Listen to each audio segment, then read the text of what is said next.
ازاي نعالج حتة ان ده مش انعدام ثقة، ده وسواس؟ نفهم. اول حاجه نتاكد انه وسواس. 2، نفهم الطرفين ان ده حاجه خارج اراده واحد فيهم، ونبتدي نفهم الزوجه اللي بتعاني من هذه الملاحقات انها لازم تكون مرنه شويه، وما تستنيش ان هو اللي يلاحقك قد ما انك انت تبعتي له رسائل طمانينه. نمره 3، ان هو برضو لازم يتمرن ازاي يبقى عنده افكار مختلفه عن الفكره الوحيده ان في حاجه غلط حصلت فانا لازم اطمن.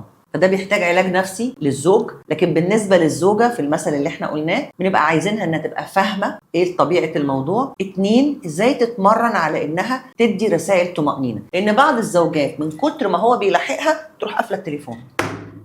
غلطت غلطه عمرها. الخناقه بقى بتبقى عنيفه جدا. ليه؟ لان لما قفلت التليفون هي ما طمنتوش، هي اتصرفت بشكل بعد اجتماعي اللي هو اديني حريتي، ما انا قاعده عند ماما هيحصل ايه يعني. بس هو بالنسبه له انت لما قفلت التليفون انت فجرتي كل قنابل القلق جوايا، فبديهي لما هيقابلها هتبقى زفه.